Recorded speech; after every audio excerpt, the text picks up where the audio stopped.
சரி, இப்ப பப்ளிக் வந்துட்டு இந்த மாதிரி ஏஐ டூல்ஸை பயன்படுத்துறதுக்கு முன்னாடி அவங்க என்னென்ன விஷயத்த கவனத்துல வந்துட்டு எடுத்துக்கணும்? முதல்ல உங்களை பத்தினா எந்த பர்சனல் இன்ஃபர்மேஷனும் ஷேர் பண்ணாதீங்க. ஃபார் எக்ஸாம்பிள் பாஸ்வேர்டோ, உங்க ஆதாரோ, ஏன் உங்க பேங்க் அக்கவுண்ட் டீடைல்ஸோ, உங்க பாஸ்போர்ட்டோட டீடைல்ஸோ, எந்த பிரைவசி இன்ஃபர்மேஷன்ஸும் ஷேர் பண்ணாதீங்க. நீங்க என்ன கொடுத்தாலுமே டேட்டா வந்து கிளவுட்ல ஸ்டோர் ஆகுங்கிறது தயவு செஞ்சு மறக்காதீங்க.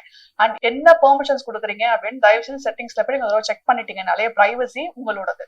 அண்ட் நீங்க ஒன்ஸ் பெர்மிஷன் கொடுத்துட்டீங்க அப்படின்னா ஏஐ தான் அதோட ஓனர், நீங்க கிடையாது. ஏதாவது ஒரு ஆப் உங்களோட கேலரியோட ஆக்சஸ் கேக்குதா, இல்ல உங்களோட மைக்கோட ஆக்சஸ் கேக்குதா, உங்க கேமராவோட ஆக்சஸ் கேக்குதா, இல்ல உங்க லொகேஷனோட ஆக்சஸ் கேட்டதுனாலே தயவு செஞ்சு அதை அன்இன்ஸ்டால் பண்ணிடுங்க. எப்பவுமே கேமரா, கான்டாக்ட்ஸ் அண்ட் ஃபைல்ஸோட பெர்மிஷன் எப்பவுமே கொடுக்காதீங்க. உங்களோட போட்டோவை மிஸ்யூஸ் பண்ணி யாராவது வேற எதுலயாவது ரீலா போடுறாங்கன்னா, போட்டவங்களுக்கு வேணா அது ரீலா இருக்கலாம், ஜோக்கா இருக்கலாம். ஆனா உங்களுக்கு அது உங்களோட சொந்த கேஸ், அது உங்களுக்கு டிஃபமேஷன். இது information technology act section 66C, அதாவது ஐடென்டிட்டி அண்ட் பிரைவசி தெஃப்ட்ல வரும். அப்புறம் நான் முன்னாடி சொன்ன மாதிரி டிஃபமேஷன்ல வரும்.